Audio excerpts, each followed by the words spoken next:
Hey everybody, it's Craig back to here, and in this video I'm going to walk you through a portrait retouch in Capture One Pro 10.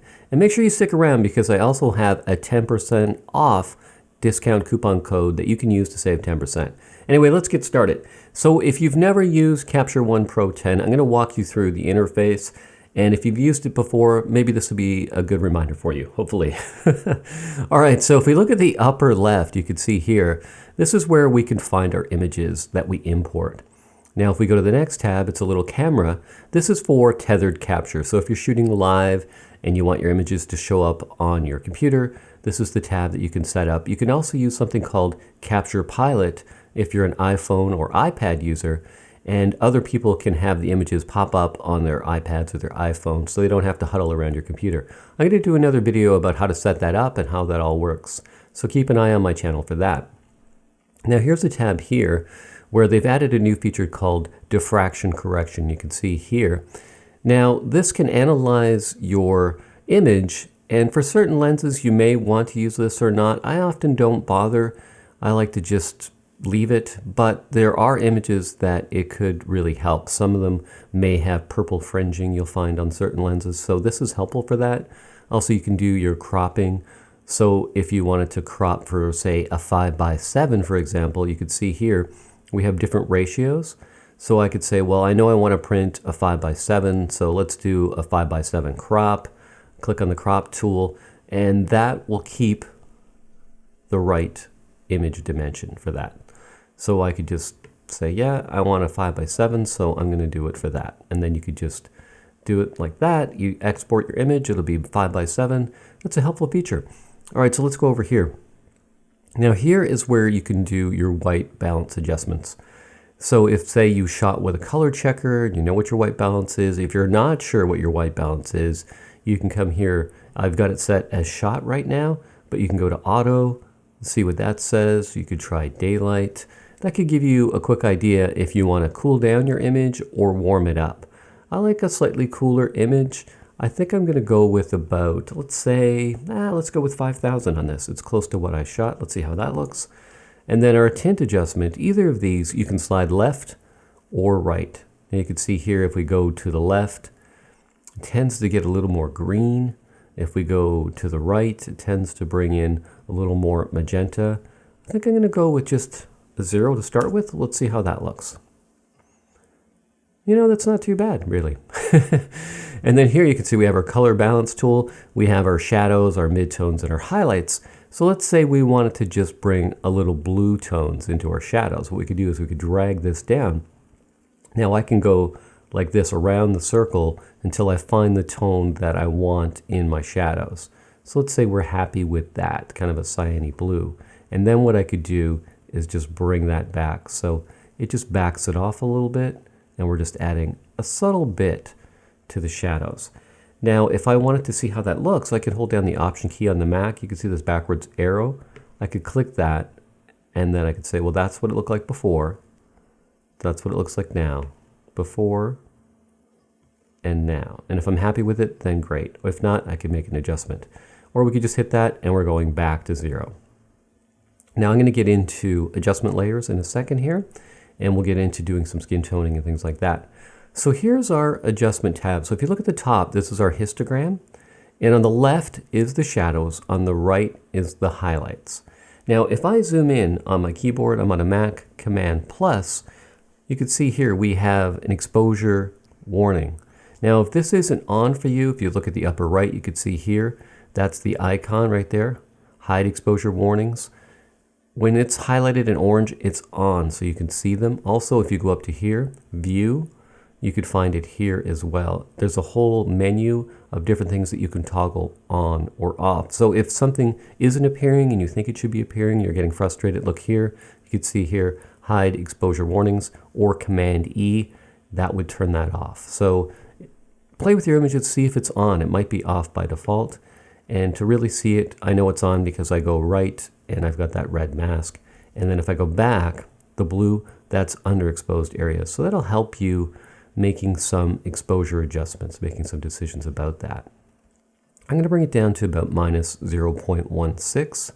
You can see it's cleared up. There's a little bit of faintness there in that area, but it's not really that bad.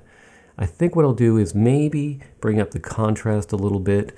Now, you can export these images to Photoshop and do some fine adjustments if you're more comfortable, or you can do a lot of things in Capture One Pro 10. It's very powerful. I'm just going to bring up a little bit of contrast, and there's different ways you can also do levels. You could see, you could do curves. If I wanted to just grab the bottom here, say, and bring that over, you could see that's bringing up my highlights. And again, on the left is your shadow. So you can see it's sort of adding some contrast. I can also add a contrast curve here. If I click here, I've got a dot. I could drag that down. And then what I could do is bring up some of the highlights here.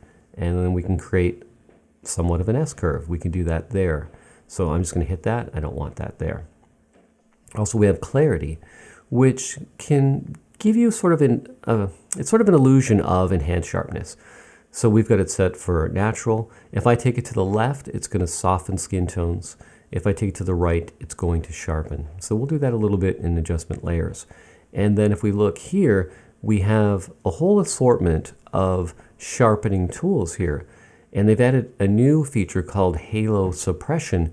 And that can help lessen some of the shadow that sometimes you get when you're sharpening your images. We also have noise reduction, film grain, moire, spot removal. So that's for, say, blemishes. You can see they've got spot, and then they have dust for dust spots. And then if we come over here, we're going to do some work here. This is where we can create an adjustment layer. So a layer on top of this layer where we can make adjustments. Now you can see here, we can adjust the white balance of this layer. We can adjust the exposure, the high dynamic range, curves, sharpen, clarity, moire, color editor. And to toggle these on and off, you just click the little arrow there. So if you want to expand an area or retract an area. Now, one thing I like about Capture One Pro 10, especially if you're moving from software that you've used for years and you're thinking, well, should I switch to this? What's the learning curve going to be like? I think there's always a bit of a learning curve with any new software, and it can be frustrating. But what I do like about Capture One Pro 10 is they have their own YouTube channel with a lot of video tutorials that are very helpful. They also have a help guide online, and they also have support. So there's a lot of ways for you to reach out to them if you have a question or if you're stuck, to really get yourself up and running. And so the learning curve, I think, is lessened in that sense. So if you do have any support related questions about the software, do contact Phase 1 Capture One Pro. I'm just giving you a tutorial here. I'm not really an expert. I'm not a software engineer. I'm just a photographer and a retoucher. But anyway, let's get into this image. All right, so there's some things I want to do to this image I know right away. And now that I look at her cheek, I'm thinking it is a little bit too bright. So I'm going to go back to my exposure adjustment. You can see right here. I'm going to bring that down just a little bit more. So let's say minus 20. Sometimes keyboards can be kind of annoying.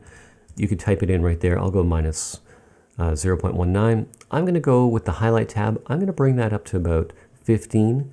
And so what that does is sort of brings the highlights down a little bit, and then you can also bring up your shadows. And at any time, you can hold the Option key, and you can toggle by clicking this backwards arrow, and you can see the adjustments that you've made. So that's before, and that's after. So it brought a little bit more definition into her cheeks, I think. And then if you've got some underexposed areas, you can bring up the shadows here. Now you can see that's brought a lot more detail into her eyes and her hair, but I think it's a little bit overdone there. So I think I'm going to go with about a 4. We're going to click on Option and the backwards arrow again. And then that's before. I do like the dynamic range of that, actually. I think I might have gone too far in the shadow adjustment. I'm going to bring that back to about 2. So we're at about 15 and 2 on that. All right, so let's go to the adjustment layers here, and I'll show you some things you can do. Now you click here, you can see there's a brush tool there. And if I right click, you can see we can create a new layer, or a new clone layer, new heal layer. I'm just going to click new layer. And now we can call that skin. So if I was just going to make some skin adjustments, say, I hit return, we've got that layer. And I spelled skin wrong, but whatever. And if you click here, you can see we can create another new layer quickly. Or if I want to delete a layer, just the minus sign here, click that. Now, if you haven't already, I recommend that you watch this video in full screen. If you're on YouTube, there's a little square in the bottom right-hand corner. If you click that, the video becomes full screen. Also, you could choose to watch this in HD. I recommend you do that as well. So do that right now if you haven't already. All right, so let's get started. So we're on the skin layer. that I've spelled incorrectly, let's just fix that. S-K-I-N, I think that's how I spell it. All right, so let's get started. So you can see up here we have some tools. We have the hand tool. For example, if I hit Command plus, I can zoom in. If I hold my space bar, I can just move this around. And in fact, I don't even need to hold my space bar. That's a Photoshop thing. And so I could use this to move the image around. I could get a better look at certain areas. I could zoom out, Command minus. Now what we're going to do is we're going to create a skin mask. So you can see here we have our brush up here. Now if I right click on this right here, when I have the brush selected, I'll click there. You can see there's my brush. I can adjust the size of the brush. Going right makes it bigger, going left makes it smaller. I can also adjust this by punching some numbers in here. So for example, if I wanted to say 70, then that's going to adjust the size of my brush. Also, I can use the bracket keys, so the right bracket key to get bigger, the left one to get smaller. So various ways to adjust the size. Now, I can adjust the hardness of the brush the very same way. I'm going to go with the hardness of about, let's say, I don't know, 20. And because I'm going to do a full mask, I'm going to have my opacity at 100 and my flow at 100. Now, you can also dodge and burn, and I'll show you those settings a little bit later. All right, so we have this set up now. Now what I can do is, instead of filling in the whole image, is I can outline this image. So I'm going to switch to my pen. I'm using a Wacom tablet, and I'm just going to start drawing a bit of a mask. Now this would probably be faster for you. It's just that I'm running video capture software at the same time, and that tends to slow my computer down a bit. Now the speed of how Capture One performs is really going to be determined by your computer setup, your RAM, and your processor. All right, so I'm just doing this again, and then I'll show you a quick shortcut to just fill in this mask really quickly. And we can always clean this up if we want to as well. Now, if I'm over on the adjustment and I right click, I could say fill mask. And then that should fill the mask for me. So that's just a little bit of a shortcut. You can see I've just missed a little bit on her neck here. And what we're going to do is we're going to create this mask, and then what we can do is we can adjust her skin tone. So I'm going to just draw here as well. And this will just help us to even out some of the skin tones. And what we'll do is we'll pick a selection of her skin to kind of blend in with the rest of her. Now this mask doesn't have to be perfect because her skin tone is obviously very different than her top or the color of the background. But what we're going to do is erase some of this mask from her eyes and her lips, just so that we don't mess with those. And again, I'm just going to use that shortcut here and right click again, and I'm going to say fill mask. And that should fill that area. So I'm going to zoom in, Command plus to zoom in. Now we want to erase these areas. I'm just going to use my bracket key to make this a little bit smaller. And then if I hit the E key, that's going to allow me to erase this area. Again, I'm using my bracket key to make things smaller and give me a little bit more control here. And then I'm just going to outline her lips here, just to make sure that those are not highlighted. And so I hit the E key. That's a shortcut to get to the erase tool to erase this mask. You can also toggle this mask on and off by hitting M. You see M, it goes away, M is back. And then you also have your brush tool, which I believe is B. So if I wanted to go back here, you see there I kind of messed up.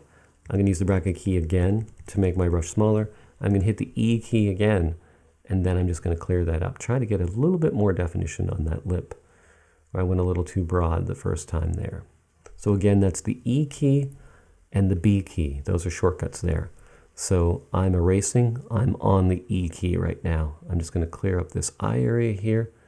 I don't want the skin tones to affect the color of her eyes. Also, I think I'll adjust her eyebrows. And I'll try to go a little quicker for you.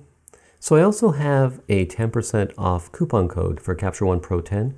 It's AMB Craig. I'll have that pop up on your screen. If you find you like this software, there's a free 30-day trial, and you can download it for 30 days, test it out for free.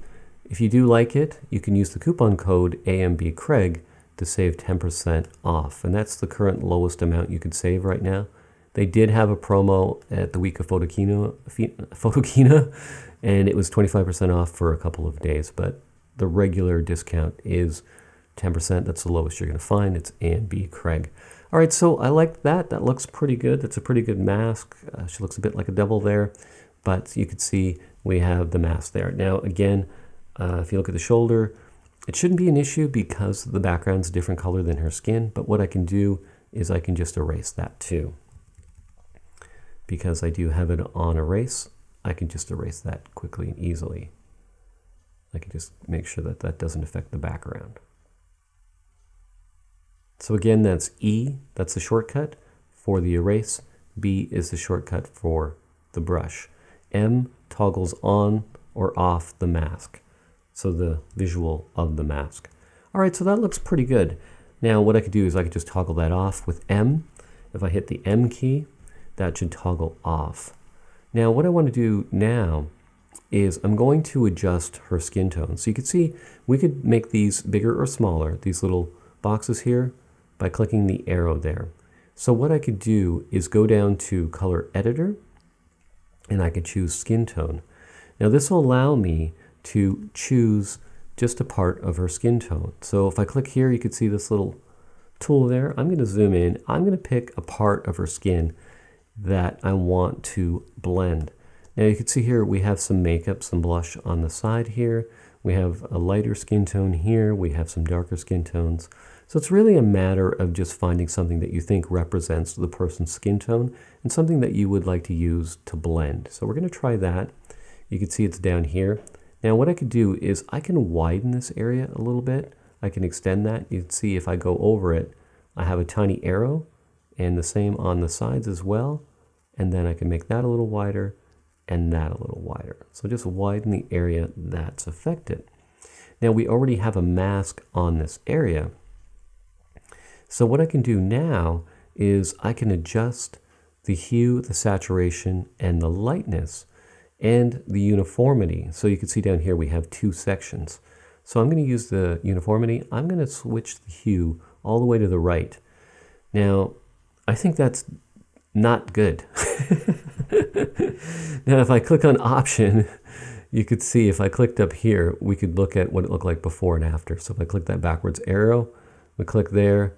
I think it looked better before. I think we've gone a little too yellow. So I could have sampled an area that's probably not the best area to sample. So let's see if we can resample an area and see if we can fix this. So I've resampled the area. I think we might have gone a little too broad with this adjustment. I think I'm going to leave that the way it is because I think that's a little bit better. And I think as far as the uniformity, I think I've gone a little too far. So what I'm going to do is I'm going to bring this back to about 40%. Often, I think sometimes we're making our adjustments. We often go too far initially with them. So I don't want to go too far. I think even maybe 30%, just bring in a little bit of that. I think maybe the saturation. Let's try a 30-30 recipe here and see if it's an improvement or if it's not an improvement. So Option key will toggle back and forth. I think it's important to go back and forth whenever you make adjustments to see if you're headed in the right direction. We're going to click this. Now this is before and this is after. I think we've added too much lightness. I'm going to bring that back. I don't think that's necessary. Let's try it again. Option, backwards arrow. So this is before and this is after. I'm going to take the lightness right down. I don't like that. I'm going to take the saturation down. I'm going to go with the 20-20. And really it's about experimenting. I don't think any one image is always going to be exactly the same. I'm going to click on that again. That's no adjustments. And that's some adjustments. And it's just subtle. And I think I'm going to leave it like that. Now also what we can do too, if you see the clarity here, now that we have that mask, if I were to go this way, you could see we've added some, let me just back out a bit so you can make sure you can see all of it. Now that's that perceived sharpness. We could take that back a bit because it is a portrait. We could use that to soften her skin. So if we go this way, you could see it's sort of softened her skin. So it's almost like a plug-in or something like that. I think we've gone too far with that. But if we go to say maybe -10, and then it's just subtle. Again, we hit our Option key on this.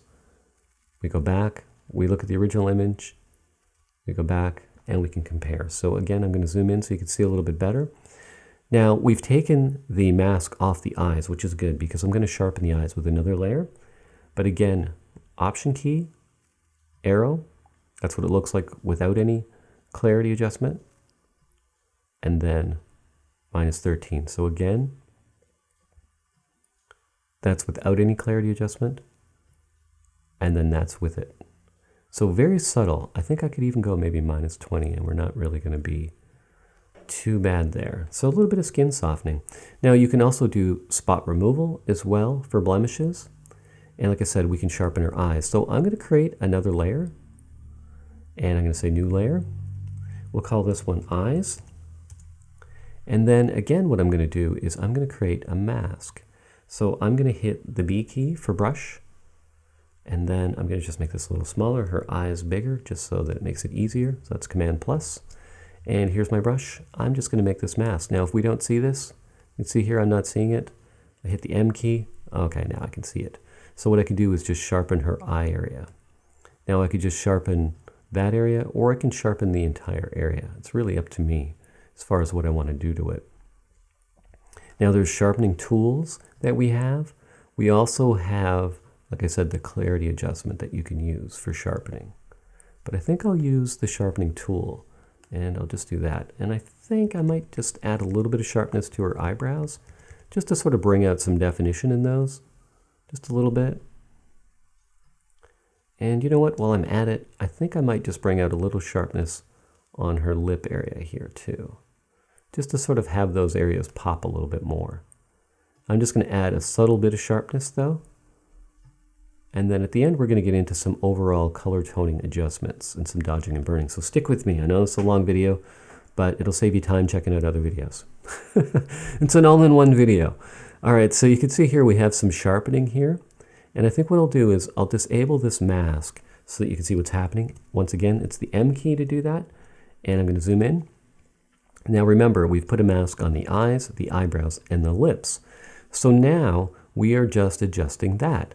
Now, I know I do some video sharpening. A lot of times, a ratio that I use for video sharpening is 1.2.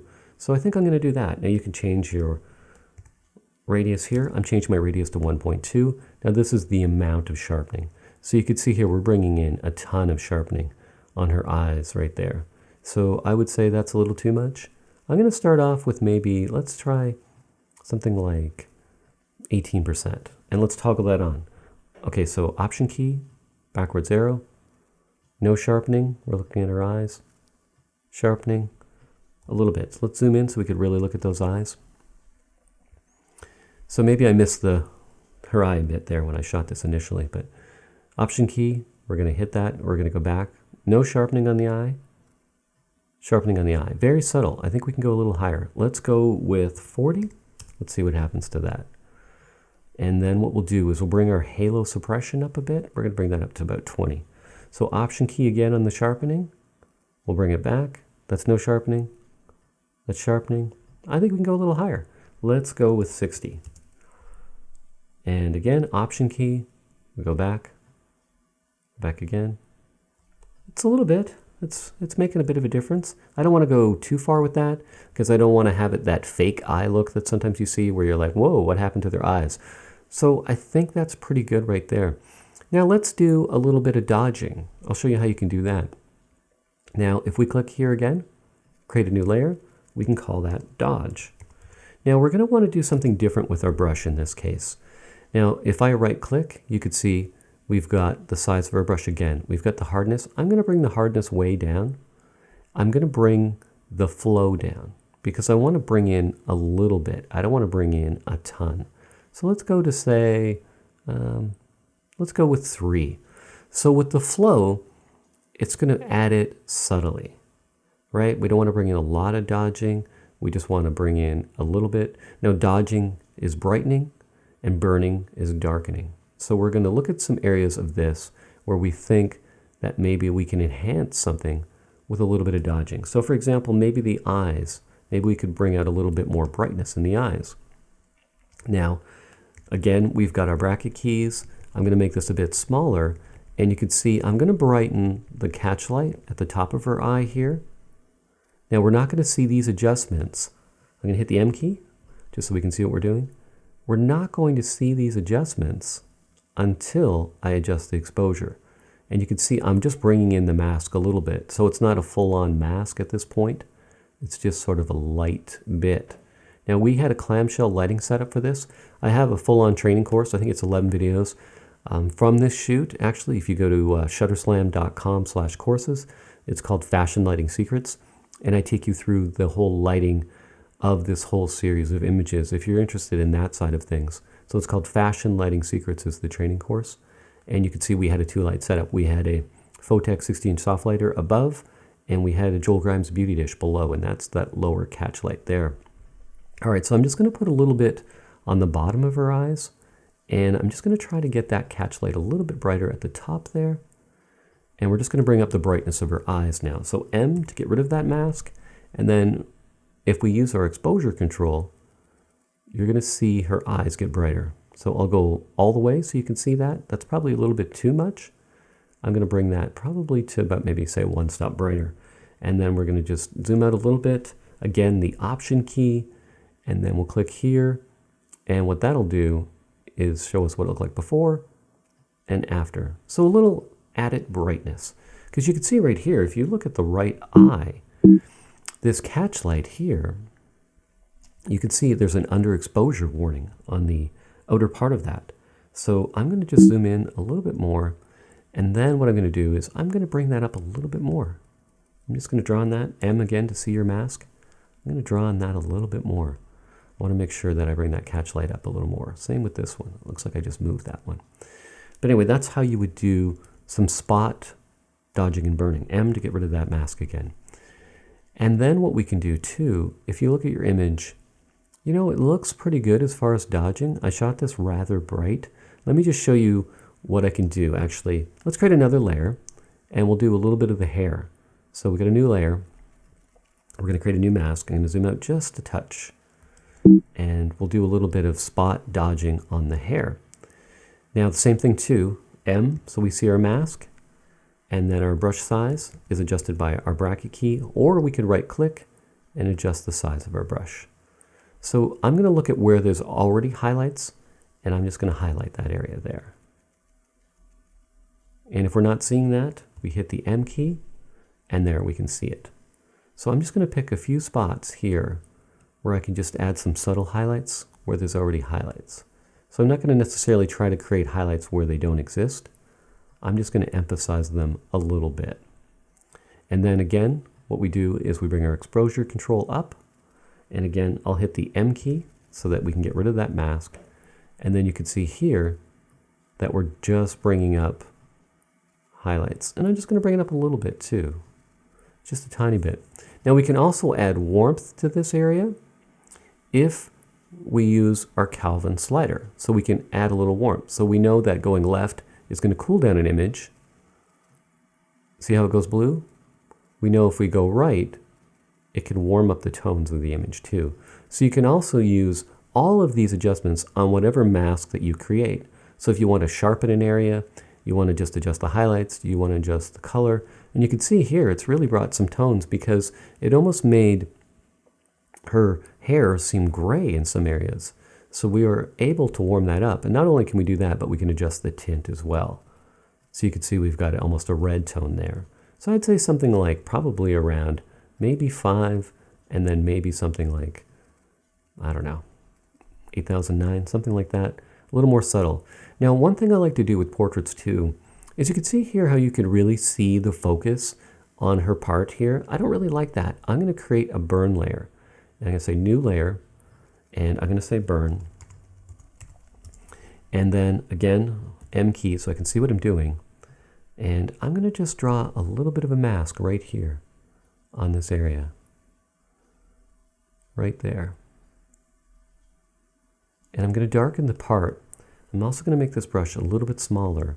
And then I'm just going to go outline her hair to create some separation between her hair and her face. So I'm going to just burn this area in a little bit.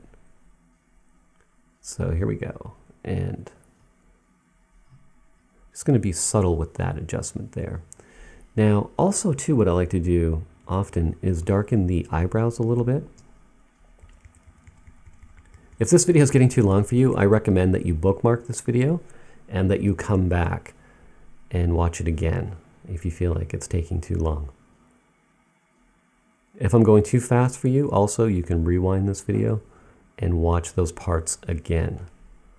And if you found this video helpful, please like this video, share it on the web and photography forums, photography friends, and all that good stuff. Okay, so we've got a mask now on her part and on her eyebrows.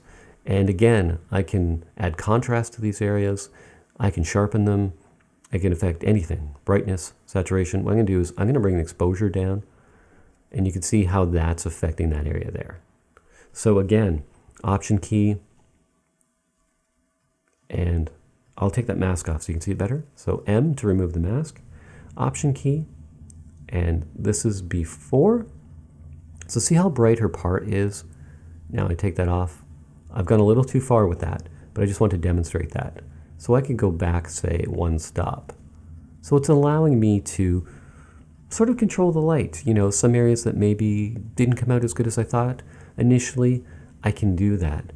Now also I can bring up, you know, her lips a little. I can adjust the color of her lips. I can do quite a lot in this program. Anyway, this video is getting a little bit long. I think I'll stop there. If you have any questions, I can create future videos for you. So just be specific in the comments section. Just comment below this video and say, hey, I'd like to know a little bit more about this, and then describe in detail what it is, and then I can create another video for you. Also, keep an eye on my channel. If you just click on the name where it says Craig Bector Photography Photoshop, if you click on that, you can see an entire listing of all of my videos. You can go through those, find other Capture One videos, other videos about lighting, and look for a video about tethered capture. All right, so I want to say thanks for watching this video. Once again, if you use the coupon code AMBCRAIG, AMBCRAIG on checkout, that will save you 10%. So there's a link below this video where you can download the free trial. It's a 30-day free trial of Capture One Pro 10. I suggest you download that, go through some tutorials, work on some of your own images, see if you see a difference with the images and how they appear compared to, say, Lightroom or other programs. I find it to be a little bit superior. Give it a try, see if you like it. Use that coupon code, it'll save you 10%. All right, thanks for watching this video. Make sure you like this video, share it on the web, and check out the rest of my videos. And also, hey, before one last thing, click on subscribe and subscribe to my YouTube channel so you're kept up to date with future videos. All right, thanks for sticking with me. I know this was a long one. All right, I'll see you in the next video.